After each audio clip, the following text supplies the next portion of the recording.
So we are still talking about seeing God fulfilling his promise in your life. I said to you, uNkulunkulu ezethembiso. Izwi likaNkulunkulu is full of promises. Amen. But the painful thing is that not everybody is experiencing the fulfillment of those promises in their lives.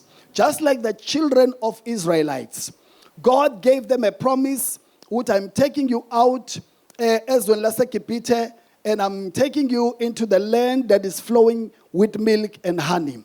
But the painful truth is that not all of them abangena ezweni lesethembiso. What happened? People disqualified themselves from entering into the promised land. It is important ke lithi iBhayibheli lokho kwalotshwa ngaphambilini kwakulotshelwa ukufundisa thina. Ngamanye amazwi, we need to learn from the mistakes zalabo asebehambe ngaphambi kwethu in terms of having this relationship with lo nkulunkulu. So from them kunezinto esingazi-avoida ezama mistakes abo, and kunezinto ezinhle esingazithatha sizi-implemente. Abanye baba bazi-implementa zamjabulisa uNkulunkulu bathola ama-results ngoba izinto azizenzekeli nje zona. Your attitude, your behavior, your speaking, your action iya-contributor ekutheni yini imphumela ezovela empilweni yakho as you walk with God. So sakuveza ke ukuthi abantu abangena ezweni lesethembiso, uNkulunkulu wenza isibonelo ngoCaleb ukuthi uCaleb kanye negeneration yakhe uNkulunkulu ibona abazongena ba-inherite the promised land. And uyasho isizathu ukuthi why uCaleb equalifier. Even though isethembiso kwakwesabo bonke, kodwa uCaleb has positioned himself in a manner yokuthi akwazi ukuqualifya ukungena isethembisweni. Lithi iBhayibheli uCaleb ungena ngani na? Lithi but Numbers chapter 14 verse 24. Lithi but my servant Caleb, because he has a different spirit and he follows me wholeheartedly, he says I will bring him into the land he went and his descendant will inherit it. So he has a different spirit. I said, be careful as a child of God not to have a foreign spirit that God is not pleased with. Have a spirit of faith, because it is the spirit of faith that pleases God. When you have the spirit of faith, you are positioning yourself to be able to possess the promises of God. Somebody say amen. Little Bible, it is through faith that they obtain the promises of God. So no one can be able to walk and experience the promises of God being fulfilled in their lives without the spirit of faith. Amen. So Caleb had a spirit of faith. Not only that, little also Bible, he follows me wholeheartedly. It is important ukuthi uhlala uyicheck inhliziyo yakho ukuthi ngimlandela uNkulunkulu kangakanani. Am I really passionate about God? Am I following God wholeheartedly? Because God wants our heart more than anything else, bazalwane. It's very important. So he's saying, Caleb, he follows me wholeheartedly. You know you can follow uNkulunkulu ngo-20% wenhliziyo yakho. You can follow God ngo-30% wenhliziyo yakho. You can even follow God ngo-50%. Now 60%. But he's saying, go Caleb, he's saying, this one, he follows me wholeheartedly. Somebody say amen. And I pray now, as you follow God wholeheartedly, God will fulfill his promises in your life. Somebody say amen. Number 2, I said the promises of God always are surrounded with things ezenza kubukeka impossible for you to achieve these promises. Amen. So what you must do, you must refuse to be discouraged and to be intimidated by the things that surround the promise. Abantwana baka-Israel baya ezweni lesethembiso. Mabefika ezweni lesethembiso, bafika khona ama-giants ekuyiwona ahlezi kuleli lizwe kuthiwa elabo. Nikhona abazalwane? So about 10 baba intimidated. But we cannot be able to possess the land because there were giants. So they were intimidated by the giants that surrounded the promise. So ukuthi uNkulunkulu uthe into eyakho akusho ukuthi uzoyithola ihlezi linde wena. Kodwa uzofica kukhona izimo ezisurrounde lonto ezithi kuwe it is impossible for you to be able to possess that land. So you must refuse to be intimidated and to be discouraged by situations ezizokutshela ukuthi it is impossible to see the promise being fulfilled. Somebody say amen. So Caleb no Joshua refuse. That is why ubezwa mebekhuluma but these people are our bread. They cannot overcome us. Amen. They are our bread. We will swallow them up. We will overcome them. Why? Bazalwane bam? Because ba refuse to be intimidated. Anything that tries to discourage you, pray about it. Anything that brings fear in your life, pray about it. Anything that makes you to be worried, pray about it. Any situation that wants to feel impossible, pray about it. Because when you pray concerning the things that are troubling you, God will give you strength to have faith to be able to overcome. That's why Bible, if any one of you in trouble, he must pray. So there is a miracle in praying concerning the things that are trying to discourage you. Don't meditate about your problems, but pray about your problems. Don't worry about your problems, pray about them. Do not complain about your problems, pray about them. Because when you pray about them, that situation will collapse and you will rise higher. You must remove the garment of shame. The garment of being a victim mentality in life. You cannot be able to possess the promise of God with a victim mentality. Abantwana ba-Israel baphuma eGibhithe as ama-victim, as ama-slaves. As long as babesana slavery mentality, they could not possess the land. Land yokufila be ama-victims, land yokufila bengekho able, land yokufila bengekho adequate enough, land yokufila be weak. They cannot be able. So that is why babesaba. Babesatshizwa ukuthi babesane mentality yokucindezelo, mentality ethanilutho, mentality yokuba defeated in life. As long as you believe God that he will raise you higher and higher, you must stop ukuba ne mentality yokuba victim. If you are believing God for financial blessings, phuma with mentality of poverty. If you are believing God for divine healing, phuma with mentality yokugula. Yonke isimo sine mentality yakhona. So there are people who are not obtaining the promise of God because you cannot possess the promises with a wrong mentality. You have to have a takeover mentality, a victor mentality, a blessed mentality. Laba abantwana baka-Israel ababanale mentality le kuba ama-victims abazange bangene because bathi were grasshoppers. That's the mentality ababenayo. So that mentality disqualified them. Wathi uNkulunkulu bonke abasho njalo ngeke baze bangene sethembisweni ngoba akuso uNkulunkulu noma ngahlangana nawe uyi-victim. Ma esekhulumile shintsha sithotobala. Transform your mind. Shintsha and begin to see yourself as God sees you. Before you possess the things that God has promised you, awuzuzibona ubusisekile ngoba imali seyiningi noma nezinto sezikhona kodwa uzothi ungenalutho uzibone njengokusho kaNkulunkulu elithi babusisiwe bendlu yokukholwa kanye noAbraham. That's the mentality you have. So take off the garment of shame. Take off the garment yokuthi awuthandwa. Take off the garment of ukuthi mina ngareshwa ngalahla ubaba ngalahla uma. Abanjalo bazalwane uNkulunkulu akazukufaka ezethembisweni ngoba udabukisa. uNkulunkulu akazukufaka ezethembisweni ngoba umtshela ngosizo lwakho. Kodwa uNkulunkulu uzokufaka ezethembisweni zakhe ngoba ukholwa izinto ayishilo ngawe. Ukhohlwe izinto ezingemumva uzelulele kongaphambili uNkulunkulu akuhlelele khona. Enye into engifuna uyibambe. Esikhulume ngayo obedience. Obedience is the key. Lithi iBhayibheli ku-Isaiah chapter 1 verse number 19 lithi uma nilalela nokulalela niyodla okuhle kwani kwezwe. Kwezwe lokho enithenjiswe kona. Izwe lelo enithenjiswe lona.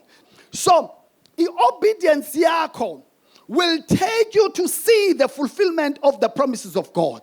Now, every step of obedience is taking you into the place of fulfillment. Ulalela from here, and then you move to here. Every obedience brings a shift in your life. But the manifestations are not there yet of what has been fulfilled. But you have moved from where you are when you received the promise. And you are somewhere.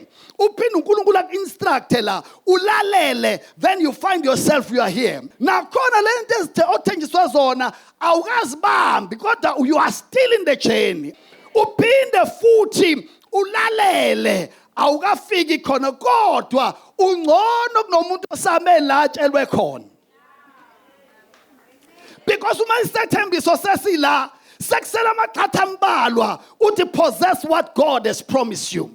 So every step of obedience is important because it is taking you closer and closer to your breakthroughs. Uma ungacheka abantwana ba-Israel, God was instructing them in the journey. God was instructing them. I remember there was a time in Herop, lapho khona lithi iBhayibheli base behlala isikhathi eside, and wathi uNkulunkulu kubona, you have stayed in this mountain for too long, so it is time that you must move forward. And balalele, and every time when they were obeying God, they will move forward. Some of the Christians, uma ngabe empilweni yakho ubona stagnation, one of the reasons many people experience stagnation, they are praying, they are giving, they are doing that and that and that, but there is a stagnation. It is because there is a certain area in their lives where they don't want to obey God. Where they don't want to obey God. So obeying God, it will take you to the place of seeing God fulfilling his promise in your life. So your obedience, it is important. If you can check people eBhayibhelini esithola ama-testimonies amahle ngabo ewaphuma outstanding results, it came through obedience. Look at Abraham, obedience yamenzelana. Look at abantu emshadweni waseKhan, as they obey yabenzelana. So now your obedience to God, it is not in vain. The more you obey God, is the more you get closer and closer to see God fulfilling what he has promised in your life. That's why listen to Bible, umanlalela nokulalela. So today, ngifuna ukukhuluma about you must enjoy the process of the promise. Now, every promise uNkulunkulu akunikeza yona in a process yakhona. And God does not tell you a process ye promise akunikeza yona ukuthi izohamba kanjani. He only tell you the promise. He gives you the bigger picture of where he is taking you. But angakutshela ukuthi before that promise come to pass, uzodlula kulokho nalokho nalokho nalokho. And the reason yalokho is because if God ebebengasitshela izinto esodlula kuzo, abanye bethu besingathi baba siyabonga, we are not interested, or sivele sabe to start even this chain ukuthi kanti ngizovelela ukuthi. So lezi zinto zifika as a surprise in our lives. Check everyone in the Bible. uNkulunkulu amnikeza a promise. You will discover that every promise that was given to them, kwaba khona process after that. I can start by Joseph. uNkulunkulu unikeza uJosepha iphupho. That phupho was the promise. Ukuthi uNkulunkulu was promising him ukuthi you are going to be bigger than your brothers and obhuti bakho bazogcina bekhothamele. That was a promise from God. I'm going to make you to be great. Now, in that process of enziwa ukuthi abe great, akazange athole isethembiso today, ngakusasa wavuka abafowabo sebemkhothamela. No. Say, I'm sorry. No. He received the promise today. Tomorrow, kwaqala kwenzeka the opposite of what has been promised. Yeah, tomorrow kwenzeka the opposite of what has been promised. Ngesikhathi exoxela abafowabo ukuthi nizongikhothamela nake ngikubonile kanje kanje kanje, when they understood the interpretation, they get so offended, they get so annoyed, baba angry ngaye. Sekuqala kwe process yokufulfileka isethembiso. And what is confusing about the process is that sometimes you may not even know whether it is God or it is the devil. Because if vele kwenzeka uBrian nje ongawu-understand ukuthi which is which. Awusazi noma ubophe noma uqalekise noma uthi intando yakho ngoba uNkulunkulu unomkhuba wokuthula when you are in the process. Uma nje kutheni ngithe kuwena siya ngaphesheya. Indaba yestorm uzobona ukuthi usithulisa kanjani wena. Kodwa engikushilo mina ukuthi siya ngaphesheya. Into engitshelile wena ngithe uzoba inkosi. Into engitshele wena ngithe abafowenu bazokukhothamela. Into engitshelile ukuthi there is a land that is waiting for you. Kodwa iprocess yakhona is not going to be smooth and sweet. You know the story. uJoseph siyamthola uhambisela abafowabo ukudla. But mebembona but you know what? Asimbulaleni. Athi omunye no asingambulali. Asimfaka emgodini. Bamfaka emgodini kwaqhamuka ama-Ishmael. Kwathiwa hayi asimthatheni simdayisela ama-Ishmael. Bamkhipha emgodini bamdayisela ama-Ishmael. From ama-Ishmael ahamba umdayisa eGibhithe. Waqala waseva eGibhithe. Meseva eGibhithe waqanjelwa amanga wathiwa kade efuna ukurape unkosikazi wenkosi. Wathathwa lapho wafakwa ejele. Lapha abafowabo kwathiwa bazomkhothamela they are nowhere to be found. So uNkulunkulu emuhle ngomusa iprocess yahamba waze wafinyelela lapho khona ese interpreter iphupho lenkosi uFaro. Wathathwa pronyothwa wabeka phezulu. Bafika abafowabo bezofuna usiza eGibhithe. Kanti abazi ukuthi sekuyena in charge. Wathi emezembulu ukuthi uyena baqala bamkhothamela. Kufulfileka iphupho noma ipromise after iprocess. So abazana abaningi baba discouraged during the time year process.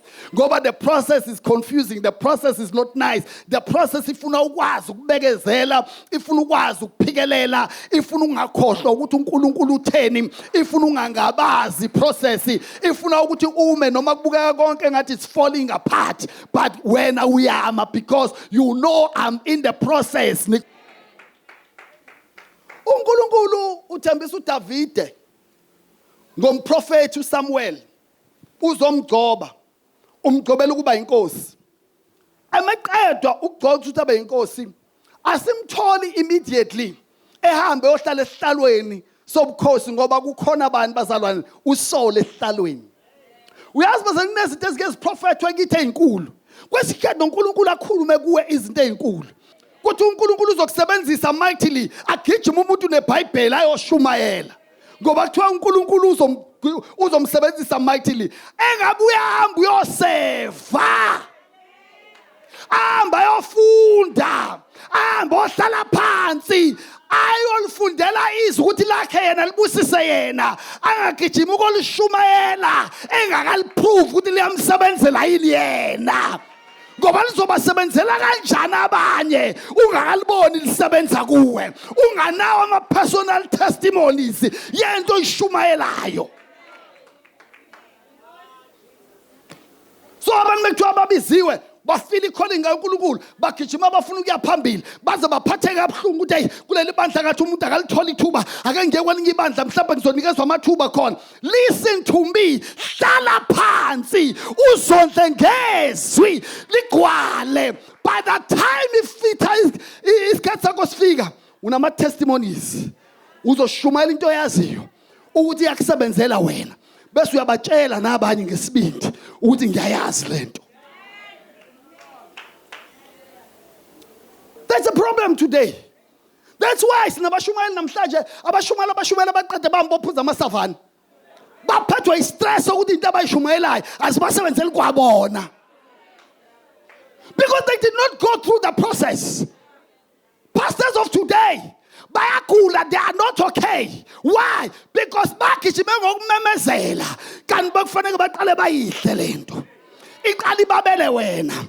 Ngesikhathi uyidli ba sweet basiya kubabela ngaphakathi. Manje bagijima ngeexcitement. Baningi abathi uNkulunkulu usekhulumile. Before listen, emayiqeda ukukhuluma you go through the process. Angikhathali noma ngathi uNkulunkulu sekubizile manje. Mawungakayi kwi-process ngiyakutshela. Listen to me, go through the process before you take the throne. uDavide wafakwa kwi-process, wabhekana nebhubesi, walwa ngoba i-throne ayeya kuyo kwakuyi-throne yokulwela abantwana bakaNkulunkulu. So he needed his own personal testimonies ukuthi ngiyamazi uNkulunkulu eqinisa izandla zami, efundisa izandla zami ukulwa, ngikwazi ukubamba ibhubesi ngezandla. Process. Wabhekana nebhubesi, wabhekana nephele, wabhekana noGoliath. Buka enye into ebuhlungu, mayiqeda lokho uya kuSaul, usiza uSaul, uthi emedlala iharp, uSaul aphile eguleni kwakhe abe ngcono, kodwa uSaul umfuna ngemcibisholo, ufuna ukumbulala, and akaphindiseli, akamtsheli nokumtshela ukuthi weSaul uhleze esihlalweni sami, une opportunity yokumbulala ngenxa ukuthi mhlambe ufuna ukuthi asheshe angene kwi-throne ngoba useyazi uNkulunkulu ushilo, kodwa uthi uNkulunkulu ozomremuva, angizungcolise zami izandla. Ngoba in the process we are thotshiswa. In the process we are being taught to be humble. In the uthi unamandla kuthiwa wagodle, hayi manje.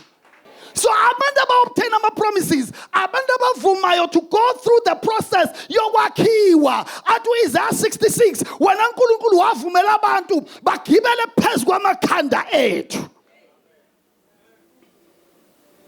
Uthi sa-refinwa like silver is refined. Uthi safakwa kwi-prison. Uthi safakwa emanethini. Uthi kanti asazi ukuthi usiholele endaweni yokubusa. So uDavide, he went through the process. U-Israel naye, they went through the process. I-process yabo yayiphethe ukushoda kwamanzi, yet bathenjiswa a land that is flowing with milk and honey. Kwi-process yabo bashodelwa ukudla baze bakhala bacela imana, which was not enough for many days. Akwantu bayidle only just one day. Kwi-process yabo bathandekayo kwakubiza ukuthi babhekane nabantu baseJericho. Kwi-process yabo kuningi okwenzeka. I-problem enkulu is that ngesikhathi se-process siyacomplain. Ngesikhathi se-process siyamngabaza uNkulunkulu. Ngesikhathi se-process siyagrumblisha ngoba lokho kuthenjisiwe kufana nalokho esidlula kubona. In fact, ngesikhathi se-process kuye kubukeka ngathi uNkulunkulu uyahluleka.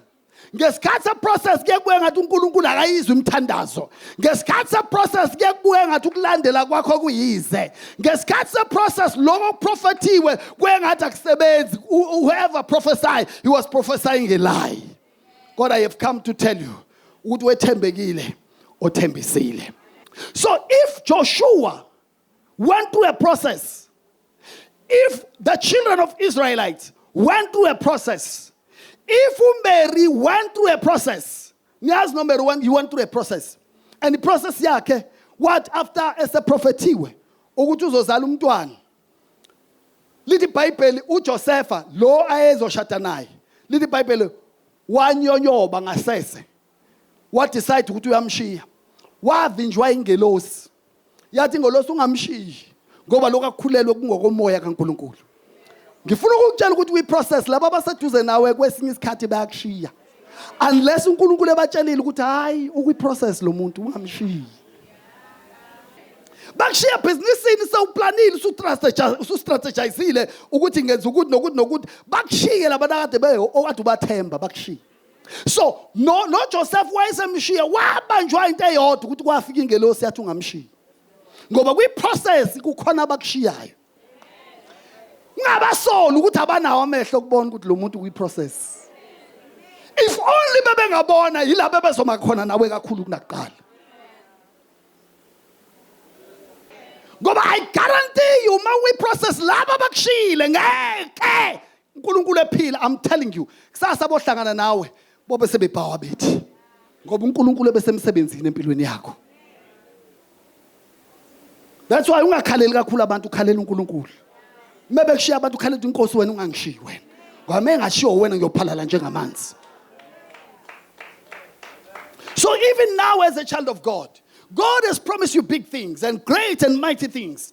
But I want to tell you, Kuti, sometimes you are going to go through a process. And in that process, never be confused. Because in that process, God is testing your heart. In that process, also the enemy is trying to take advantage to discourage you from possessing your promised land. Can I tell you something? Abeka abantu aba frustrated endleleni yokukholwa njengabantu abakwi process. Amen. Abeka abantu aba frustrated njengabantu abakwi process. Once we are in the process, I mean, there are a lot of questions that comes. Sometimes you can even doubt yourself. Sometimes you can even doubt during the time of process, everything it looked like is falling apart. Can I tell you something? Nomshado uyakwazi ukuthi go through the process. Nebandla liyakwazi ukuthi go through the process. Nebhizinisi liyakwazi ukuthi go through the process. Oh yes. Yenzeka in every area of your life. Imshado emningi abantu baphuma bewi process uNkulunkulu yokubenza babe yi-power couple. Process sometimes it can make you even to doubt this into uNkulunkulu ayishilo. But you've got to be sober enough. God cannot lie. Whatever he said, it was true. I'm marching on. I'm moving forward. It may not make sense. I don't feel like going forward, but I'm moving forward because uNkulunkulu ushilo. Deuteronomy chapter 8 verse 15. Who led you through the great and terrible wilderness. So, in the process, ulidelwa in a terrible place.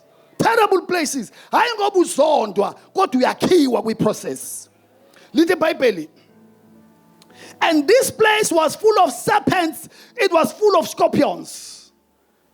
And this represents the characters of people today. Kunabantu abazinyoka abakuhlekisayo kanti abakufuni. Because you are in the wilderness. Little Bible, there was no water there. And little Bible, uNkulunkulu wakhipha amanzi in that rock. You were in the wilderness. Little Bible, wanikezwe imani ukudla ungakwazi. Can I say something to you? Uyabona uma ku wilderness, ukhumbula emumva. Uthe ngingakakholwa engathi kwakungcono. Uyazi ngalesa sikhathi ngangavaleki kanje. Kanti hayi verse wawuthola imali verse esirong. Manje uNkulunkulu uyayivala lezo imali ngoba khona ezi-right ezizayo. Uwi-process ukhumbula ukhukhumba baseGibhitha. Ukhumbula anyanyisi baseGibhitha. Ngamanye amazwi uma usuka i-process kubukeka ngathi i-past was better than the current situation.